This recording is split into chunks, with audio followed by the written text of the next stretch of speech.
Hello दोस्तों, नमस्कार। उम्मीद है आप सभी अच्छे होंगे। मैं अमरजीत चौधरी और आप देख रहे हैं टीचिंग बाय अमरजीत सर। आज के सेशन में हम कवर करेंगे इंडियन पॉलिटी के टॉप क्वेश्चंस जो कि UPSC, state PCS, SSC, railway और डिफेंस एग्जाम में अक्सर पूछे जाते हैं और स्टूडेंट्स ज़्यादातर गलत कर देते हैं।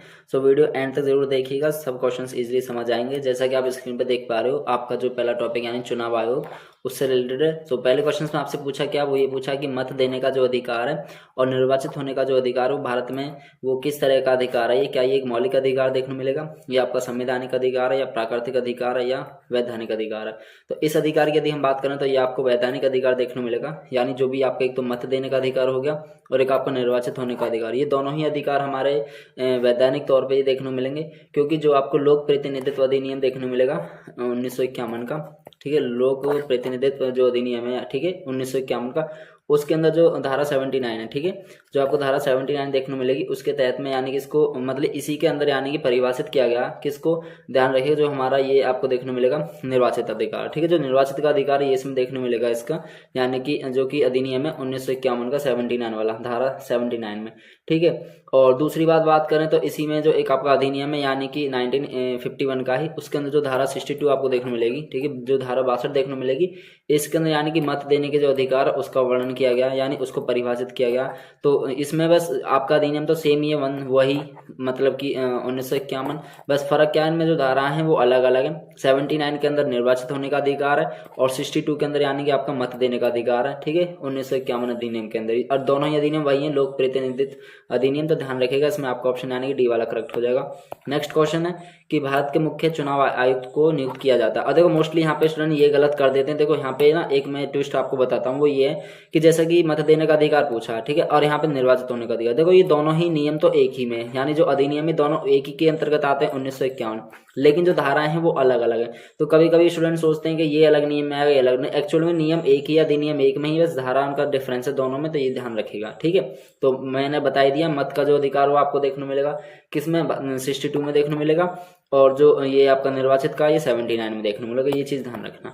नेक्स्ट क्वेश्चन है कि भारत के मुख्य चुनाव आयुक्त को नियुक्त किया जाता है, तो किसके द्वारा यानी कि किया जाता है, ये लोकसभा द्वारा मतलब कि नियुक्त किए जाते हैं, या प्रधानमंत्री जी द्वारा, या राष्ट्रपति द्वारा, या मुख्य न्यायाधीश द्वारा। तो ये जो आपको देखने मिलेंगे अनुच्छेद 324 के अनुसार ये आपको देखने मिलेंगे, और किसके द्वारा, राष्ट्रपति जी के द्वारा, यानी कि जो भारत के मुख्य चुनाव आयुक्त होते हैं उनको नियुक्त किया जाता है। यानी कि आपका जो आर्टिकल देखने मिलेगा 324, आर्टिकल 324 के अनुसार। देखो आर्टिकल से भी अक्सर क्वेश्चन आयोग पूछता है, तो ये भी ध्यान रखना कि आर्टिकल 324 किससे रिलेटेड है, तो ये भी आपको ध्यान रखना। नेक्स्ट है कि भारत में निर्वाचन आयोग के कार्य हैं, वो कौन कौन से कार्य आपको देखने मिलेंगे, आपको स्टेटमेंट फॉर्मेट में दिए हुए उनके कार्य। पहला दिया हुआ कि संसद एवं राज्य विधानमंडलों के जो मतलब कि हम कह सकते हैं जो यानी कि सभी, ठीक है, जो सभी आएगा यहाँ पे, सभी चुनाव यानी करवाते हैं ये, ठीक है। दूसरा है यहाँ पे स्टेटमेंट की राष्ट्रपति और उपराष्ट्रपति के पदों के लिए चुनाव करवाना। नेक्स्ट है कि किसी राज्य में स्वतंत्र एवं निष्पक्ष चुनाव के लिए अनुकूल दशा न होने पर यानी कि राष्ट्रपति शासन लगाने की या लगा जाने की संतुष्टि यानी करना। और लास्ट है आपका कि निर्वाचन सूचियां तैयार कराने और उनके जो कार्य का निरीक्षण आपको देखने मिलेगा, उसके मतलब कि निर्देश और नियंत्रण ये देखने मिलेगा। और आपसे पूछा क्या, जो भारत के निर्वाचन आयोग से संबंधित पूछा। सो पहले स्टेटमेंट से एक बार फिर से देखते हैं। तो पहले स्टेटमेंट जो बताया यहाँ पे कि एक तो संसद और आपके जो राज्य विधानमंडल है इनके द्वारा यानी इसका चुनाव किया जाता, ठीक है, सभी के द्वारा इनका जो चुनाव करवाया जाता है। यहाँ पे ये स्टेटमेंट सही देखने मिलेगा आपको, क्योंकि संसद और राज्य विधानमंडल के द्वारा यानी कि चुनाव किया जाता है, ये भी यहाँ पे सही है। नेक्स्ट स्टेटमेंट है आपका कि राष्ट्रपति और उपराष्ट्रपति पदों के लिए यहाँ पे चुनाव देखने को मिलता है, ठीक है, जो कि निर्वाचन आयोग के जो मेन मतलब इसमें कार्य में देखने को मिला, तो यहाँ पे ये भी स्टेटमेंट सही हो जाएगा। नेक्स्ट है कि क्या किसी राज्य में स्वतंत्र और निष्पक्ष चुनाव के लिए यानी कोई भी कह सकते हैं किसी अनुकूल दशा में मतलब राष्ट्रपति शासन वहां पे लगा जाने की कोई संस्कृति आपको देखने मिलेगी, तो वहां पे किसी भी प्रकार का कोई यानी कह सकते हैं राष्ट्रपति जो शासन है वो मतलब नहीं लगाया जाता, ठीक है, निष्पक्ष चुनाव के रिगार्डिंग में। तो आपका ये स्टेटमेंट यहाँ पे गलत हो जाएगा, ठीक है। आप ऐसे की पॉइंट से भी देखो उसको स्टेटमेंट को आइडेंटिफाई कर सकते हो। यहाँ पे देखो राष्ट्रपति शासन के रिगार्डिंग में पूछा निष्पक्ष चुनाव में, तो यहाँ पे ये ऑटोमेटिकली गलत हो जाएगा, ठीक है, अगर आपने डेप्थ में पढ़ा होगा, ठीक। नेक्स्ट है कि निर्वाचन सूचियां तैयार कराने के लिए क्या निरीक्षण निर्देशन होना जरूरी है, ठीक है, निरीक्षण देना, निर्देशन देना या उसको नियंत्रण करना, तो यहाँ पे भी सही देखने मिलेगा। तो आपके जो स्टेटमेंट देखने मिलेंगे, यहाँ पे पूछा क्या मतलब कोटों में सही उत्तर कौन सा, तो आपको जो स्टेटमेंट देखने मिलेंगे 1, 2 और 4 यानी पहला, दूसरा, चौथा आपको ऑप्शन में देखने मिलेगा। तो आप पहला, दूसरा, चौथा आपको बी वाले ऑप्शन में देखने मिलेंगे, तो आपका बी ऑप्शन करेक्ट हो जाएगा। नेक्स्ट क्वेश्चन है आपका कि निम्न में से कौन सा चुनाव यानी कि निर्वाचन आयोग द्वारा संपादित नहीं किया जाता। देखो चुनाव आयोग मतलब वही निर्वाचन आयोग से रिलेटेड है, तो क्या मतलब कि नहीं किया जाता, जो क्वेश्चन में पूछा कि संपादित नहीं किया जाता, क्या वो लोकसभा द्वारा नहीं किया जाता, या राज्यसभा द्वारा नहीं किया जाता, या राष्ट्रपति द्वारा नहीं किया जाता, या आपका स्थानीय जो निकाय ये देखने को मिलेंगे। तो बेसिकली क्वेश्चन पूछा कि जो चुनाव निर्वाचन आयोग है, ठीक है, इसका जो संपादित यानी इसका जो संपादन किया जाता है वो किसके द्वारा नहीं किया जाता। देखो लोकसभा के द्वारा भी किया जाता है, राज्यसभा के द्वारा भी किया जाता है, राष्ट्रपति जी के द्वारा भी किया जाता है, लेकिन जो स्थानीय निकाय आपको देखने को मिलेंगे उसके तहत मतलब कि इसके द्वारा नहीं किया जाता। ठीक है, ये चीज ध्यान रखना। और जो कि आपका चुनाव निर्वाचन आयोग की यदि हम बात करते हैं तो इसको यानी कि जो आपका अनुच्छेद है, अभी मैंने पीछे वाले क्वेश्चन में आपको बताया था, जो 324 अनुच्छेद है इसके तहत में यानी कि इसको संपादित किया जाता है, ये ध्यान रखिएगा। ठीक है, तो इसमें जो आपका ऑप्शन है वो डी वाला करेक्ट हो जाएगा। नेक्स्ट है आपका संविधान संशोधन से रिलेटेड है। सो यहाँ पे पहला क्वेश्चन आपसे पूछा है क्या कि संविधान में संशोधन की पहल जो की जा सकती है वो मतलब किस में की जा सकती है। क्या वो केवल लोकसभा में की जा सकती है, या आपकी केवल राज्यसभा में की जा सकती है, या आपकी केवल और केवल जो राज्य विधानसभाओं में की जा सकती है, या संसद के किसी भी सदन में हम कर सकते हैं, यानी कि जो ऊपरी सदन में और जो कि आपका निचला सदन है। ठीक है, दोनों में से किसी में भी।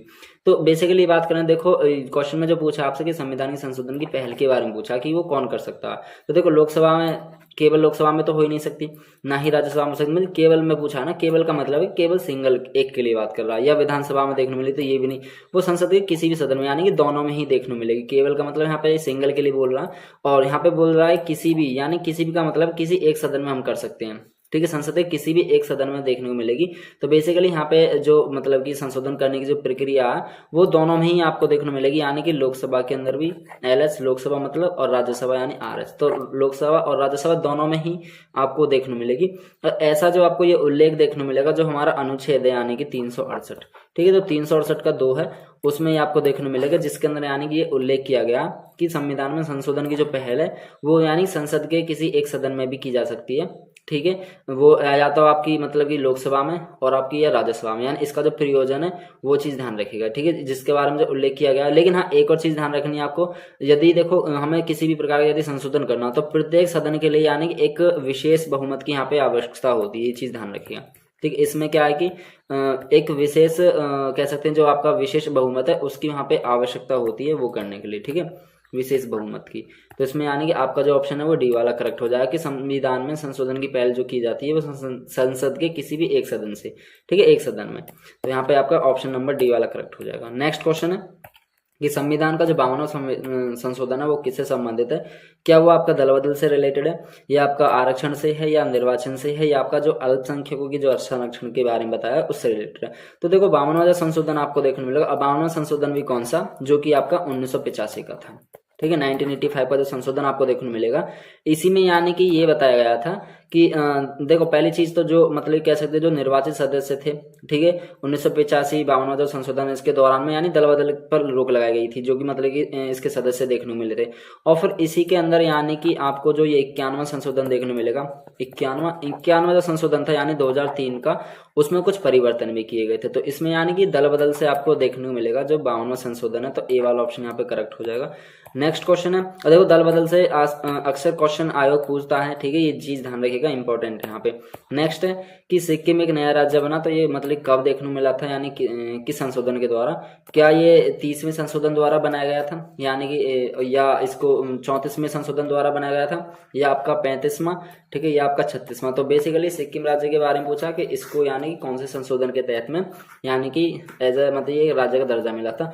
तो ये जो आपको देखने को मिलेगा यानी कि 36वां देखने को मिलेगा, यानी इसको यानी कि 36वें संशोधन के तहत में जो भी 36वां संशोधन था वो 1975 का था। ठीक है, ध्यान रखना, जो 36वां संशोधन देखने मिलेगा वो 1975 के द्वारा ही यानी सिक्किम को कह सकते हैं भारतीय संघ में 22वें राज्य के रूप में यानी कि प्रवेश दिया गया था। ये ध्यान रखना, ये कैमी नंबर का राज्य था यहाँ पे, ये भी आपको ध्यान रखना। तो ये 22वें नंबर का राज्य यहाँ पे देखने को मिलेगा। ठीक है, और इसमें भी कुछ उपबंध यानी कह सकते हैं विशेष उपबंध दिए हैं। तो वो आर्टिकल भी यहाँ से आपसे एग्जाम में पूछा जा सकता है, वो किस आर्टिकल के तहत में आपको देखने को मिलेंगे, जो कि आपका आर्टिकल यानी 371 का जो F वाला पार्ट है, ठीक है, 371 का जो F वाला पार्ट है उसमें ये देखने को मिलेगा। ठीक है, उसके मतलब इस अनुच्छेद के तहत में कह सकते हैं सिक्किम राज्य के संबंध में यानी कुछ विशेष उपबंध के बारे में जानकारी दी गई है। तो ये चीज ध्यान रखिएगा। पहला क्वेश्चन यही हो गया कि सिक्किम राज्य बना किस संशोधन के द्वारा, तो 36वां संशोधन द्वारा, और जो कि 1975 का था। ठीक है, 1975 का, ये ध्यान रखना 1975 का। और केमी नंबर का ये बना था, 22 नंबर का बना था। किस आर्टिकल में बना था, तो ये तीनों में से आपसे कहीं से भी क्वेश्चन पूछ ले तो आप इजिली वहां पे आंसर दे पाओगे। नेक्स्ट क्वेश्चन है कि भारतीय संविधान के प्राधिकृत हिंदी पाठ को निम्नलिखित संविधान संशोधनों में यानी किसके द्वारा उसको प्रकाशित करने के लिए यानी कि अधिकृत किया गया। तो ये आपको जो संशोधन देखने मिलेगा वो कौन सा संशोधन देखने को मिलेगा, यानी जिसके अंदर कह सकते हैं जो कि आपसे जो क्वेश्चन पूछा, 1 सेकेंड, क्वेश्चन जो आपसे पूछा वो ये पूछा कि भारतीय संविधान के प्राधिकृत हिंदी पाठ को निम्नलिखित संविधान संशोधनों में यानी किसके द्वारा उसको प्रकाशित करने की जो बात बोलेगी, तो वो आपको जो संशोधन देखने मिलेगा वो कौन सा देखने मिलेगा। आप ऑप्शंस में एक बार चेक कर सकते हो, क्या वो 57वां संशोधन था 1987 का, या आपका 58 था 1987 का, या 59वां था 1988 का, या आपका 60वां था 1988 का। तो इस संशोधन की यदि मैं बात करूं तो आपको 58वां संशोधन देखने मिलेगा, यानी कि जिसके तहत में यानी हिंदी पाठ को एज अ संविधान संशोधनों के द्वारा यानी कि जो कि आपका ये था 58वां संशोधन यानी कि 1987 का, इसके तहत में ही उसको अधिकृत किया गया था। तो ध्यान रखिएगा, इसमें आपका बी वाला ऑप्शन करेक्ट हो जाएगा। ठीक है, नेक्स्ट है आपका पंचायती राज और उसके जो भी अधिकारों के मुद्दे और आदि उनसे संबंधित है, और पंचायती राज व सामुदायिक विकास से रिलेटेड। सो पहला क्वेश्चन है आपका कि पंचायत चुनाव जो होते हैं वो यानी कि पूछा है वो कितने वर्षों में आपको देखने मिलेंगे, क्या वो आपके प्रत्येक 4 वर्षों में देखने मिलते हैं, या बात करें तो क्या वो आपके प्रत्येक 5 वर्षों में देखने मिलते हैं, या आपके प्रत्येक 6 वर्षों में, या सरकार की इच्छा अनुसार यानी जब चाहे वो क्या कर सकती है। तो यदि हम पंचायती चुनाव की यदि हम बात करते हैं तो वो आपको देखने मिलेंगे यानी कि हर 5 वर्षों में, प्रत्येक 5 वर्षों में। और ये भी आपको जो अनुच्छेद है यहाँ पे ध्यान रखिएगा, जो आपका आर्टिकल है यानी 243 उसके तहत में, ठीक है, जो कि आपका आर्टिकल है 243 उसके तहत में आपको देखने मिलेंगे। ठीक है, पंचायती चुनाव तो आर्टिकल 243 में आपको देखने मिलेंगे, जिसमें यानी कि प्रत्येक 5 वर्ष में इसको यानी कि कंडक्ट किया जाता है। तो इसका ऑप्शन बी वाला हो जाएगा। देखो आर्टिकल से लिंक करके पढ़ोगे ना तो आप क्वेश्चन को इजिली समझ पाओगे कि जैसे इसमें पूछा कि पंचायत चुनाव होते हैं तो प्रत्येक 5 वर्षों में, तो ये जो पंचायत चुनाव से रिलेटेड जो जानकारी दी गई है वो किस अनुच्छेद में, तो आर्टिकल जो 243 में देखने को मिलेगा। नेक्स्ट है आपका कथन बेस्ड स्टेटमेंट बेस्ड। पहले कथन में दिया हुआ ए में कि पंचायतों के जो प्रधान या प्रमुख की या हम अध्यक्ष की बात करते हैं तो उसमें पदों में महिलाओं के लिए यानी कि अनुसूचित जाति और अनुसूचित जनजाति और पिछड़ी जाति के लिए महिलाएं सम्मिलित देखने मिलेंगी, यानी उनसे रिलेटेड जो आरक्षण की उनकी क्रियाकलाप में उनको एक सुस्पष्ट परिवर्तन देखने मिलेगा। ठीक है, नेक्स्ट है कि ग्रामीण क्षेत्रों की महिलाएं इस आरक्षण की मांग लंबे समय से कर रही हैं। तो आपको ये 2 स्टेटमेंट दी हुई हैं। और क्वेश्चन में पूछा क्या, नीचे क्वेश्चन में ये पूछा कि जो ये स्टेटमेंट दी हुई है इनमें आपको अपना सही ऑप्शन यानी चूज करना कि इसमें कौन सा वाला स्टेटमेंट सही है। सो एक बार चेक कर लेते हैं। ठीक है, देखो पहले स्टेटमेंट जो आपको जो ये क्वेश्चन में दी हुई है वो ये है कि अध्यक्ष के पदों पे मतलब पंचायतों के जो प्रधान यदि हम बात करते हैं या उसके प्रमुख की बात करते हैं या अध्यक्ष के पदों की बात करते हैं तो उसमें महिलाओं के लिए बेसिकली हुआ क्या है कि इसमें अनुसूचित जाति और जो कि अनुसूचित जनजाति इनसे रिलेटेड जो भी पिछड़ी जाति की महिलाएं सम्मिलित देखने मिलेगी उनके आरक्षण के बारे में बात की गई है, और जिसमें कि एक काफी मतलब कह सकते हैं उनके क्रियाकलाप के आधार पे एक सुस्पष्ट तरीके से उसमें परिवर्तन देखने मिला। तो यहाँ पे ये बात सही थी कि उनको एक सुस्पष्ट तरीके से परिवर्तन भी देखने मिला था, क्योंकि उसमें जो कि अनुसूचित जाति और अनुसूचित जनजाति के बारे में बताया गया था। लेकिन ऐसा नहीं था कि ग्रामीण क्षेत्रों की महिलाएं भी मतलब इस आरक्षण की मांग जो थी वो लंबे समय से कर रही थी। तो यहाँ पे ऐसा ये नहीं था, क्योंकि जो ग्रामीण क्षेत्र के बारे में पूछा बेसिकली तो उसमें वो ऐसा कुछ मांग नहीं कर रही थी। तो आपको यहाँ पे स्टेटमेंट जो ये वाला गलत हो जाएगा यानी कि आर वाला। तो केवल यही आपका जो स्टेटमेंट है वो सही देखने मिलेगा। इट मींस एसर्शन ही आपका यहाँ पे सही हो जाएगा। तो आपको ऑप्शंस में केवल ए वाला ही सही देखने मिलेगा, आर गलत हो जाएगा। आप एक और चेक कर सकते हो, यहाँ पे दोनों बताए हुए हैं तो ये गलत है, यहाँ पे भी दोनों ये गलत। देखो ए सही है परंतु आर गलत है। केवल आपका सी ही ऑप्शंस में देखने मिलेगा करेक्ट ऑप्शन। नेक्स्ट क्वेश्चन है कि पंचायती राज संस्थाओं में महिलाओं के लिए आरक्षित स्थानों में यानी इट मीन सीटों के बारे में पूछा, उनके संदर्भ में बताना कि कौन सा कथन सही है। तो पहले स्टेटमेंट आपसे दिया हुआ कि इसका प्रावधान संविधान के अनुच्छेद 243 का जो डी आपको देखने मिलेगा 3 में यानी किया गया। और नेक्स्ट है कि यह आरक्षण अनुच्छेद 334 में विनिर्देशित अवधि के लिए यानी समाप्ति करने पर यानी इसका कोई प्रभाव नहीं रहेगा। तो जो आपके स्टेटमेंट दिए हुए हैं इनको आपको बताना है कि इनमें कौन सा सही स्टेटमेंट है। सबसे पहले स्टेटमेंट की यदि मैं बात करूं तो देखो इसका जो प्रावधान वो देखने मिलेगा आपको अनुच्छेद 243 में देखने मिलेगा। और ये जो है 243 डी यानी कि जो हमारा संविधान का भाग है 9 ध्यान रखिएगा। जो हमारा पार्ट 9 है ये उसमें देखने को मिलेगा, यानी उसके तहत ये बात बोली गई है, ठीक है। 243 का जो डी वाला जो पार्ट है उसमें, ठीक है। एक तो ये डी हो गया, और इसमें जो घ वाला पार्ट है ये भी देखने को मिलेगा, घ का 3, ठीक। और दूसरी बात, जो ये आरक्षण वाली बात बोली गई यानी कि अनुच्छेद 334 में, तो ये बेसिकली देखो इसका प्रभाव इसमें जो बताएगा वो केवल ये नहीं बताया कि इसमें अवधि की समाप्ति के लिए, ठीक है। प्रभाव तो वहां पर रहेगा, लेकिन वो अवधि की समाप्ति के बारे में नहीं बताया, तो यहाँ पे ये वाला स्टेटमेंट गलत हो जाएगा। तो केवल स्टेटमेंट आपका एक ही सही देखने को मिलेगा, और आपको ऑप्शन ए में ही देखने को मिलेगा। इसका जो आंसर है वो ए वाला ऑप्शन हो जाएगा। नेक्स्ट क्वेश्चन है कि इस ग्रामीण स्थानीय शासन का जो पंचायती राज नामांकन की यदि हम बात करते हैं, तो उसमें किस भारतीय नेता के द्वारा यानी कि सुझाव का वो परिणाम था? क्या वो जवाहरलाल नेहरू जी के द्वारा था, या डॉक्टर राजेंद्र प्रसाद, या सरदार पटेल जी, या M.K. गांधी? तो ये जो आपको देखने मिलेगा, जो पंचायती राज यहाँ पे दिया हुआ, इसका जो नामांकन किया गया था, तो वो उसके रिगार्डिंग जो भी सुझाव दिए गए थे, तो किसके द्वारा दिए गए थे? तो ध्यान रखना वो M.K. गांधी जी के द्वारा यानी दिए गए थे। तो ये जो यहाँ पे सुझाव बताए गए थे यानी कि ग्रामीण स्थानीय शासन के रिगार्डिंग में, तो आपको ऑप्शन डी वाला करेक्ट हो जाएगा। नेक्स्ट क्वेश्चन है कि पंचायती राज की अनुशंसा किसके द्वारा की गई थी, यानी कि मतलब किस अधिनियम में वो देखने मिलेगी? क्या वो भारत सरकार अधिनियम जो 1935 का था उसमें देखने मिलेगी, या आपकी क्रिप्स मिशन जो है 1942 का उसमें देखने मिलेगी, या हम बात करें जो भारत का स्वतंत्रता अधिनियम 1947 का इसमें, या बलवंत राय मेहता जो समिति की रिपोर्ट देखने मिलती है 1957 की, इसके अंदर। तो पंचायती राज की अनुशंसा के बारे में पूछा तो ये आपको देखने मिलेगा बलवंत राय मेहता समिति की रिपोर्ट के बारे में, क्योंकि जो कि बलवंत राय मेहता समिति की जो रिपोर्ट थी 1957 में, यानी कि इसको कह सकते हैं कि पंचायती राज के रिगार्डिंग में अपनी एक मतलब की सिफारिश प्रस्तुत करी थी, और उसी के अंदर यानी कि इन्होंने प्रजातंत्र विकेंद्रीकरण के बारे में बताया था। तो इसमें आपका जो ऑप्शन है वो डी वाला हो जाएगा। और इसके एक 3 स्तर पर बात की गई थी। एक ध्यान रखिएगा, इसमें जो 3 स्तर वो जो देखने को मिलेंगे आपसे अक्सर स्टेटमेंट में पूछा जा सकता है। एक तो उसमें जिला स्तर पे आपको बात देखने को मिलेगी, ठीक है, जिला स्तर पे, डिस्ट्रिक्ट स्तर पे, और एक ब्लॉक स्तर पे, ठीक है, और एक आपको देखने को मिलेगी उसमें यानी ग्रामीण क्षेत्र पे, यानी ग्राम विलेज स्तर पे। तो ये 3 इसमें स्तर थे, ग्राम, जिला और ब्लॉक। तो ये चीज ध्यान रखिएगा। तो ऑप्शन में यहाँ पे तो है नहीं, बट यहाँ पंचायत राज की अनुशंसा किसके द्वारा की गई थी, तो इस रिपोर्ट में आपको देखने मिलेगी। अगर ये पूछे तो आपको ये इसमें ये वाले हो जाएंगे, ग्राम, जिला, ब्लॉक। तो then option D is correct. Next है कि जिस समिति के अनुशंसा पर विशेष में पंचायती राज लागू किया गया, तो वो उसके जो प्रमुख देखने को मिलते हैं वो कौन थे? क्या जीवराज मेहता देखने को मिलते हैं, या हम बात करें जो कि आपके ये बलवंत राय मेहता देखने को मिलेंगे, ठीक है, या आपके नेक्स्ट इसमें दिए हुए हैं श्री नारायण, या आपके जगजीवन राम। तो इसमें जो आपसे क्वेश्चन में पूछा वो ये पूछा है कि बेसिकली जो ये समिति देखने मिलेगी वो मतलब कि पंचायती राज के रिगार्डिंग में जो उसमें मतलब प्रमुख देखने को मिलते हैं, तो इसमें जो प्रमुख थे वो कौन थे बेसिकली? तो क्या ये जीवराय मेहता थे?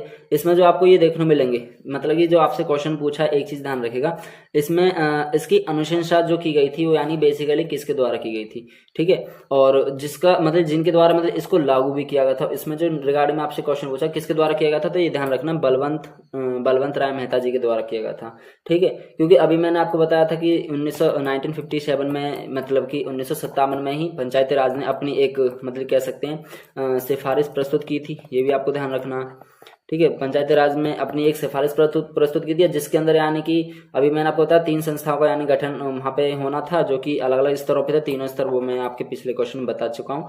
तो देन ऑप्शन यहाँ पे बी वाला करेक्ट हो जाएगा।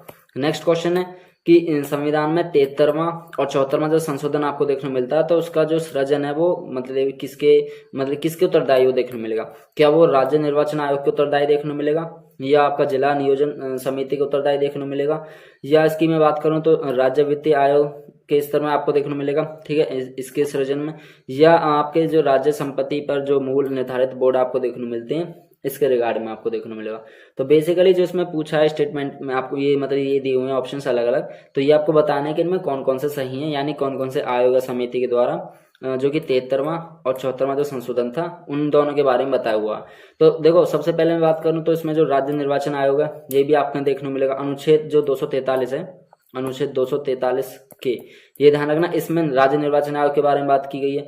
और जिला समिति निर्वाचन आयोग की बात करें तो इसके अंदर भी आपको ये देखने को मिलेगा, ठीक है। यानी कि कहने का मतलब तात्पर्य यह है कि जो इसमें जो पूछा हो 73वें और 74वें संशोधन के बारे में जो बताया गया है, यानी कि इन चारों में से कौन सा देखने मिलेगा। तो आपको ये एक तीसरा वाला देखने मिलेगा, दूसरा देखने मिलेगा और पहला ये 243 के आई वाले पार्ट में देखने मिलेगा। तो यानी कि ये तीनों ही ऑप्शन ऐसे हैं जिसके अंदर यानी कि 73वां और 74वां यानी जो ये दोनों संशोधन है यानी 73वां और 74वां जो संशोधन है, और ये भी कौन से हैं, ध्यान रखना 1992 के, 1992 के 1992 के जो ये संशोधन है, इस संशोधन के बारे में राज्य निर्वाचन आयोग और जिला नियोजन आयोग समिति और राज्य वित्त आयोग, इन तीनों के बारे में यानी इन संशोधनों में मतलब की जानकारी दी हुई है। इन दोनों का यानी कि वर्णन किया है इन तीनों का। तो आपको ऑप्शन यानी कि यहाँ पे 1, 2 और 3 सही देखने को मिलेगा, और आप ऑप्शंस में भी एक बार चेक कर सकते हो, इसी फॉर्मेट में आपको देखने मिलेंगे। ठीक है, तो 1, 2, 3 यहाँ पे सही हो जाएंगे। यहाँ पे ये ऑप्शन ए, सी, डी ये गलत हो जाएंगे, तो केवल आपका बी वाला ऑप्शन करेक्ट हो जाएगा। नेक्स्ट क्वेश्चन है कि निम्नलिखित में से कौन भारतीय संविधान का जो 73वां हम बात करते हैं तो संशोधन सम्मिलित है। ठीक है, क्या वो आपका जिला या पंचायत से रिलेटेड है। नेक्स्ट आपका दिया हुआ क्या वो क्षेत्र पंचायत या ग्राम पंचायत या नगर पंचायत से रिलेटेड है। ऑप्शंस में जो पूछा है आपसे वो पूछा क्या है कि जो 73वें के रिगार्डिंग, जो 73वां संशोधन था यानी कि अभी मैंने आपको पीछे वाले क्वेश्चन में बताया, और ये भी कौन सा था 73वां संशोधन यानी कि 1992 वाला। ठीक है, 1992 वाला जो संशोधन है इसमें जो बात की गई है तो आपको उसमें जिला पंचायत के रिगार्डिंग में देखने मिलेगी, और आपकी क्षेत्र पंचायत के रिगार्डिंग में भी देखने मिलेगी, और आपकी इसमें ग्राम पंचायत के बारे में देखने मिलेगी। लेकिन इसके अंदर जो नगर की बात की गई है वो नहीं है, क्योंकि उसमें नगर नहीं था, ये ध्यान रखना, शहरी नहीं थी, वो ग्रामीण ही देखने मिलेगी।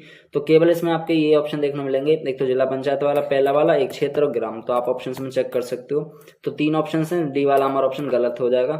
ठीक है, यहाँ पे नगर की नहीं होगी तो डी ऑप्शन गलत है। केवल 1, 2 एंड 3 ऑप्शन यहाँ पे करेक्ट हो जाएंगे। 1, 2 और 3, 1, 2 और 3 आप देख सकते हो, बी वाले ऑप्शन में आपको देखने मिलेंगे। नेक्स्ट क्वेश्चन है कि भारतीय संविधान के 73वें संशोधन के संदर्भ में आपको बताना है कौन सा कथन सही है। देखो इसके रिगार्डिंग में पूछा, और देखो यहाँ पे दोनों ही जो आपके संशोधन है 73वां और जो आपको देखने मिलेगा 74वां, दोनों ही एग्जाम के रेलेवेंट में काफी इंपॉर्टेंट है, ध्यान रखिएगा। सो पहला स्टेटमेंट दिया हुआ कि इसमें पंचायतों को स्वशासन की संस्था यानी कि स्वीकार किया गया।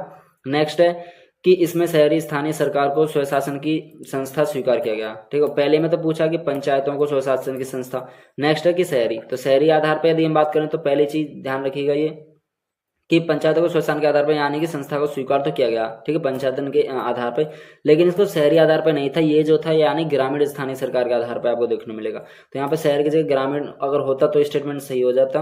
और इसमें भी जो आपका ये संशोधन है 73वां यानी कि 73वां संशोधन जो था 1992 का, उसमें जो ये देखने मिलेगा भाग 9 के अंदर। ठीक है, भाग 9 है हमारा संविधान का, उसके अंतर्गत भाग 9 के तहत में यानी कि पंचायतों को कह सकते हैं संवैधानिक दर्जा प्रदान किया गया था। और जो 74वां की यदि मैं बात करता हूँ, जो 74वां संशोधन था 1992 का, सॉरी 1992 का, 1992 का, तो इसके द्वारा यानी कि जो भी शहरी स्थानीय सरकार है उसके मतलब की स्वशासन संस्था को स्वीकार किया गया था, उसके बारे में बताया हुआ। तो यहाँ पे ये ऑप्शन गलत हो जाएगा सेकंड वाला, तो केवल आपका जो ऑप्शन है वो पहला वाला ही सही देखने को मिलेगा। इसमें ओनली स्टेटमेंट 1 इज करेक्ट। तो आप ऑप्शंस में एक बार चेक कर सकते हो, केवल यहाँ पे दोनों दिए हुए हैं तो ये तो गलत हो जाएगा, ये भी गलत हो जाएगा। तो केवल जो आपका ऑप्शन 1 है वो सी ही देखने को मिलेगा। तो आपका ऑप्शन में केवल 1 है, सी वाला करेक्ट हो जाएगा। नेक्स्ट क्वेश्चन है कि भारत के संविधान में यानी कि जो कि आपको ये जो भाग है यानी कि 9 मांगनी, यहाँ पे टाइपिंग एरर हो गया। ठीक है, सो जो ये भाग 9 है इसमें जो देखने मिलेगा भाग 9 का ए, तो उसमें उसके रिगार्डिंग आपसे पूछा कि निम्नलिखित क्षेत्र की स्थानीय स्वशासन की जो इकाइयों का संवैधानिक आधार जो प्रदान किया गया, तो क्या वो ग्रामीण क्षेत्रों के लिए किया गया। ठीक है, या हम बात करें या शहरी क्षेत्र के लिए। देखो बहुत इजी क्वेश्चन है कि भारत के संविधान के रिगार्डिंग में पूछा, और वो भी कौन सा, जो भाग आपका 9 का ए वाला पार्ट देखने मिलेगा, और इसके रिगार्डिंग में स्थानीय स्वशासन के रिगार्डिंग में। ठीक है, तो इसका जो संवैधानिक आधार है वो केवल आपको शहरी क्षेत्र में देखने मिलेगा, ना कि ग्रामीण में। ठीक है, क्योंकि ऐसा इसमें बताया गया, यानी जो कि आपका ये भाग 9 है, इसके अंदर नगर पालिका यानी शहरी क्षेत्र में देखने मिलेंगी। और ये भी जो 74वां जो संशोधन था, 74वां यानी कि 1992, उसी के द्वारा यानी कि इसको संविधान के अंदर जोड़ा गया था, ध्यान रखिएगा। और फिर इसके बाद में 20 अप्रैल को इसकी मतलब कि आगे मैं बता रहा हूँ फैक्चुअल जानकारी, वो ये है कि 20 अप्रैल 1993 1993 में यानी कि राष्ट्रपति की सहमति इसको मिली थी इस संशोधन को। फिर उसके बाद में 1 जून, ठीक है, उसको फिर बाद में 1 जून 1993 को इसको यानी कि लागू कर दिया गया। तो ये जो एक आपको ऑर्डर ध्यान रखना, तो 74वां जो संशोधन था 1992 में, इसके तहत में इसके बारे में मतलब कि संबोधित किया गया एज ए नगर पालिका शहरी क्षेत्र के लिए। फिर 20 अप्रैल 1993 के अंदर राष्ट्रपति की सहमति प्राप्त हुई इसको। फिर 1 जून 1993 में यानी इसको लागू कर दिया गया। ठीक है, 1 जून 1993 में इसको लागू कर दिया गया। तो यहाँ पे जो आपका ऑप्शन है वो केवल 2 वाला ही देखने मिलेगा, केवल और केवल शहरी क्षेत्र के लिए। तो आप ऑप्शन में चेक कर सकते हो, तो केवल 2 आपका बी में ही देखने मिलेगा। तो यहाँ पे बी वाला ऑप्शन करेक्ट हो जाएगा। नेक्स्ट क्वेश्चन है कि एक क्षेत्र पंचायत का क्षेत्र निर्धारित किया जाता है, क्या वो राज्य चुनाव आयोग द्वारा होता है या राज्य सरकार द्वारा या मंडल के आयुक्त द्वारा या जनपद के जिला अधिकारी द्वारा। तो बेसिकली जो क्षेत्र पंचायत की यदि हम बात करते हैं तो वो जो क्षेत्र उसका तो निर्धारित किया जाता है वो राज्य सरकार द्वारा आपको देखने मिलेगा। ठीक है, और ये भी अनुच्छेद की बात करते हैं तो आपको जो 243 का गे वाला पार्ट है उसमें देखने मिलेगा। ठीक है, क्योंकि उसी के तहत में राज्य सरकार द्वारा ये निर्धारित किया गया था कि एक क्षेत्र जो है पंचायत का वो क्षेत्र मतलब कि उसका प्रावधान वहाँ पे मतलब कि कह सकते हैं इसके तहत में एक राज्य विधानमंडल बनाई जा सकती है। ठीक है, ये चीज़ ध्यान रखिएगा। तो उसमें आपका ऑप्शन बी वाला करेक्ट हो जाएगा। नेक्स्ट है कि राज्य वित्त आयोग का जो गठन है वो भारतीय संविधान किसके अंतर्गत किया गया था? राज्य वित्त आयोग। यहाँ पे ये वित्त होगा। ठीक है, राज्य वित्त आयोग है। वित्त यानी कि फाइनेंस से रिलेटेड है, वित्त आयोग। ठीक है, वित्त आयोग। तो क्या वो जो अनुच्छेद है 243 का यानी कि एच उसके अनुसार आपको देखने मिलेगा, या इसकी अगर हम बात करें तो अनुच्छेद जो 243 है आई उसके अनुसार देखने मिलेगा, या इसकी अगर हम बात करें जो कि आपका अनुच्छेद 243 है जे उसके अनुसार देखने मिलेगा, 243 के इसके अनुसार देखने मिलेगा। तो इसमें जो आपको आर्टिकल बताना वो उसके रिगार्डिंग बताना कि राज्य वित्त आयोग का जो गठन किया गया था वो किस अनुच्छेद में देखने को मिलेगा। तो जो 243 का आई था, जो 243 का आई आपको देखने मिलेगा, 243 का आई इसके अंतर्गत किया गया है। और इसी में यानी कि कह सकते हैं पंचायतों की जो कि मतलब कि वित्तीय स्थिति जो होती है, ठीक है, उसका मतलब पुनर्निर्मूलकन मतलब किया गया है, उसको गठित किया गया। तो इसमें 243 का आई यानी कि आपका बी वाला ऑप्शन करेक्ट हो जाएगा। सो दोस्तों, अगर यह वीडियो आपको हेल्पफुल रहा हो तो लाइक शेयर और सब्सक्राइब करें। कमेंट में बताएं कौन सा क्वेश्चन आपको ट्रिकी लगा। मिलते हैं नेक्स्ट क्लास में और इम्पोर्टेंट क्वेश्चंस के साथ में। जय हिंद।